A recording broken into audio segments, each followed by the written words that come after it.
হাফিজুর রহমান নাম উল্লেখ করলে আমার একটা কথা মনে পড়ে। সেটা হলো, আমাদের এক আলেম ভাই একবার দাবি করেছিল যে ইয়া নবী সালাম আলাইকা, এটা কোরআনেও নাই, হাদিসেও নাই, কোনো কিতাবে এটা নাই, থাকলে উনি মানবে যদি আমরা দেখাইতে পারি।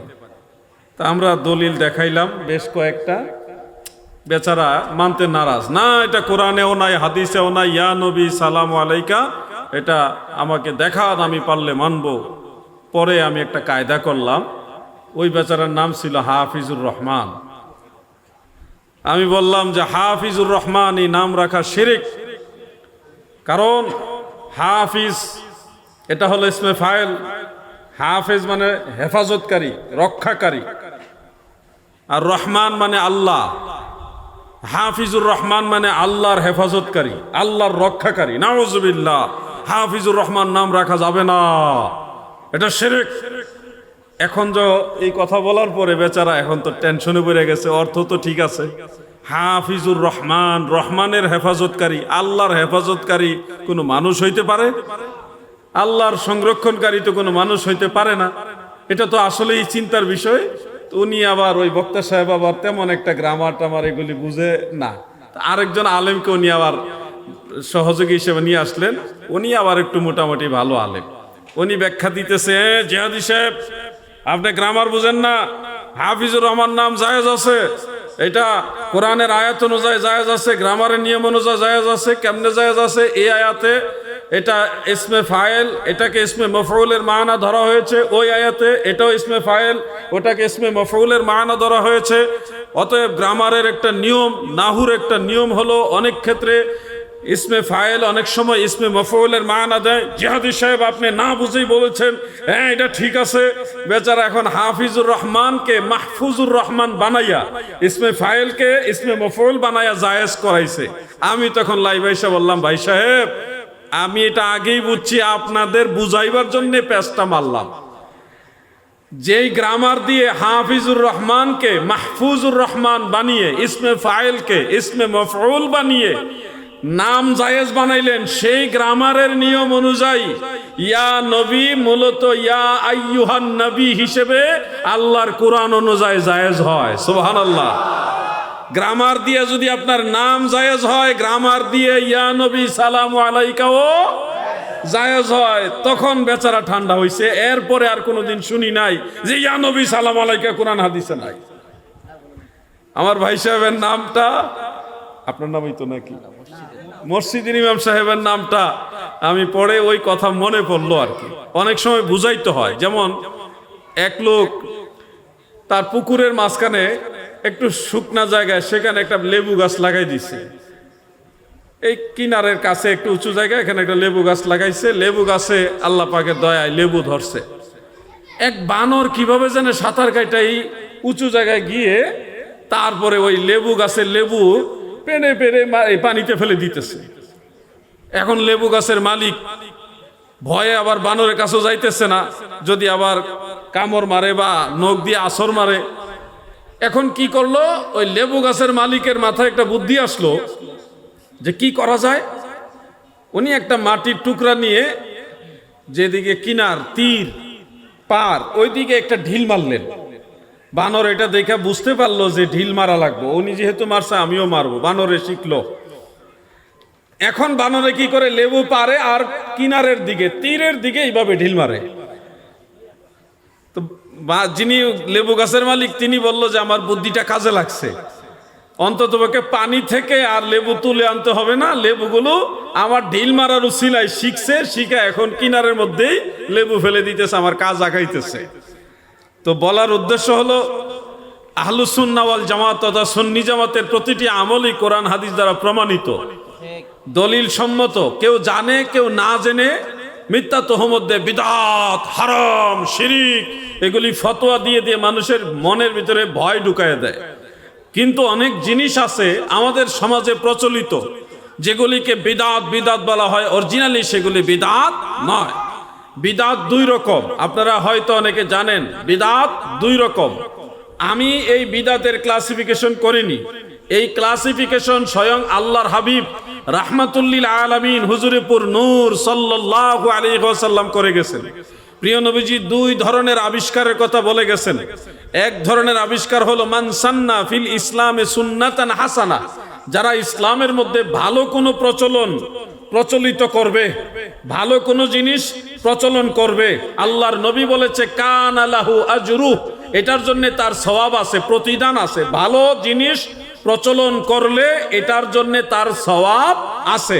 আর যদি মন্দ জিনিস কেউ প্রচলন করে সেটার জন্য তার গুনাহও আছে। যেমন তাফসিরুল কুরআন মাহফিল, সিরাতুন নবী মাহফিল, বিশ্ব ইজতেমা নামে টঙ্গীর তুরাগ নদীর তীরে যে বড় সমাবেশ হয়, এই ধরনের আরো অনেক সমাবেশ, আহলে হাদিসের সমাবেশ হয়, চরমনাইয়ের সমাবেশ হয়, আরো অনেক দরবারের উরুস মাহফিল হয়, এরকম আরো বড় বড় সমাবেশ হয়। যেই ধরনের সমাবেশ প্রিয় নবীজির জামানায় এভাবে হতো না, এই সিস্টেমে হতো না। কিন্তু পরবর্তীতে ওলামাই কারাম, পীর মাশায়েখগণ, তিনারা উম্মার বৃহৎ স্বার্থে, দিন চর্চার বৃহৎ স্বার্থে, দিন মানুষকে শিক্ষা দেওয়ার বৃহৎ স্বার্থে, ধর্ম চর্চা, কোরআন হাদিসের চর্চার বৃহৎ স্বার্থে তাফসীরুল কোরআন মাহফিল, সিরাতুন নবী মাহফিল, ইজতেমা, বিভিন্ন ধরনের উরুস মাহফিল, ইসালে সওয়াব মাহফিল, তারপরে আরো যত মাহফিল, সালাফি সম্মেলন, এগুলি তেনারা প্রবর্তন করেছেন যেন ধর্ম চর্চা থাকে।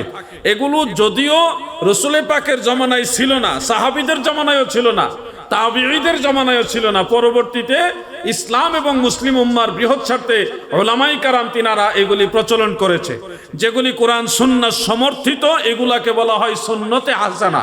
হাদিস শরীফের ভাষা এগুলোকে বলা হয় সুন্নতে হাসানা। আর উলামায়ে কেরাম এটাকে বলেছে বিদআতে হাসানা, মানে উত্তম আবিষ্কার, উত্তম প্রচলন। এই প্রচলনটা যে হবে এবং এটা যে সওয়াবের কাজ, এটা কিন্তু আল্লাহর নবীর ঘোষণা করা, আমাদের কারো বানানো নয়। আবার অপোজিটে গান বাজনার আসর করা, বিভিন্ন বাদ্যযন্ত্র নিয়ে গান বাজনা করা, এই প্রচলন আমাদের দেশে অনেক জায়গায় আছে। উরুসের নামে নারী পুরুষ একসাথে গান বাজনা করা, অনেক ধরনের শরীয়ত বিরোধী সমাবেশ আছে। গায়ে হলুদের অনুষ্ঠানের নামে অনেক নোংরামি হয়, খেলা, বিভিন্ন আর্জেন্টিনা, ব্রাজিল, বিভিন্ন দেশের খেলা কেন্দ্রিক অনেক ধরনের শরীয়ত বিরোধী কথাবার্তা, কর্মকাণ্ড হয়। এগুলি হলো সুন্নতে সাইয়্যা, মানে এগুলি হলো মন্দ প্রচলন।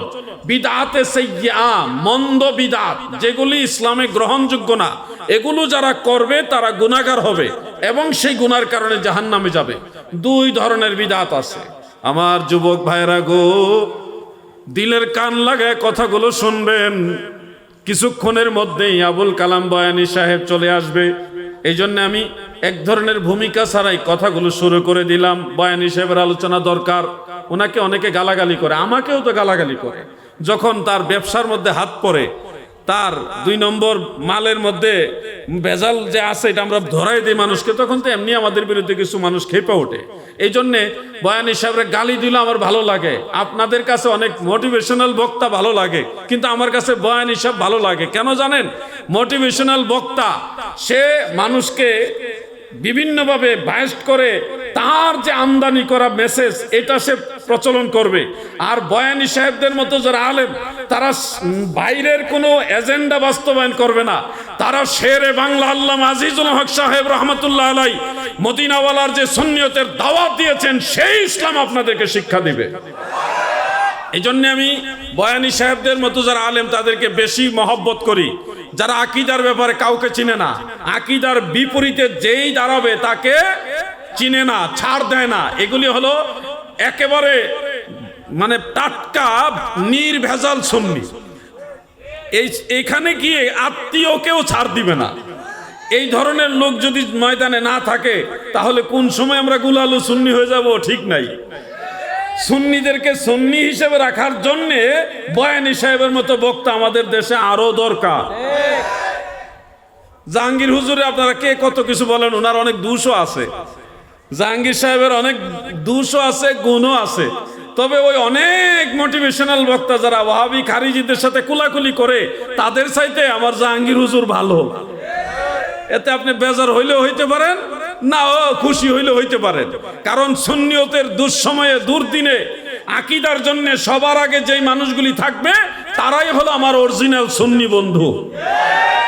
আমার দাদু ভাইয়েরা, বিদআতের আলোচনা আপনাদের সামনে করছিলাম, তবে কথা যেহেতু নাম বলে ফেলছি জাহাঙ্গীর হুজুরের কথা, উনি যেন আরো সচেতন হন, আর একটু সতর্ক হন, কারণ ওনার অনেক কর্মকাণ্ড আছে যেগুলির কারণে মাঝে মধ্যে আমাদের একটু কথা শুনতে হয়। আমার ভাই মনে হয়, আশা করি কিছুটা আরো সচেতন হবে। রাত 2:30টার সময় কোনো এক দরবারে গিয়ে আপনি বরকতান গোসল করবেন, করেন না, আপনাকে তো কেউ বাধা দিচ্ছে না, কেউ বলছেও না যেটা গুনার কাজ। আপনি লাইভে যাইয়া গোসল করা লাগবে কেন? হ্যাঁ, লাইভে গিয়ে আপনি কেন গোসল করতে গিয়ে পানিতে নামবেন আর হঠাৎ করে পানির উপরে ভাইসা উঠবেন? হঠাৎ কেমন যেন এটা দেখা যায়। লাইভ কি মানুষ গোসল করার সময় করে? এই ধরনের কাজ যেন আমার ভাই করে না, এটা আমার অনুরোধ। নাকি বলেন আপনারা? আমার মধ্যেও যদি কোনো কাজ দেখেন যেটা সংশোধন হওয়া দরকার, আমাকে বলবেন, আমি সংশোধন হয়ে যাব ইনশাআল্লাহ। আল্লাহ আমাদের বোঝার তৌফিক দেন, আমিন বলেন। শুনুন, আমাদের কথাগুলো এখন বুঝবেন না। অনেক ভাইরা মোটিভেশনাল শব্দটা ব্যবহার করছি পরেই কলিজা কামড় মারছে, না জানে কারে ধরে কারে কি কয়। না রে ভাই, আমাদের তো ঠেকা না। আমাদের ঠেকা হইলো ওই জায়গাটা যে মদিনাওয়ালার সুন্নিয়তটা যেন বিকৃত না হয়, ওই জায়গাটা হলো আমাদের ঠেকা। যখন কেউ বলে আল্লাহর নবীর ভিতরে ময়লা আবর্জনা ছিল, এগুলি পরিষ্কার করা হয়েছে, তখন আমাদের কষ্ট লাগে। আচ্ছা, কেন কষ্ট লাগে বলেন তো? আমাদের নবীজির ভিতরে ময়লা আবর্জনা দুষ্ত্রুটি ছিল, এটা কি মানেন আপনারা? এই কথা যদি কেউ বলে, এটা কি সমর্থন করবেন?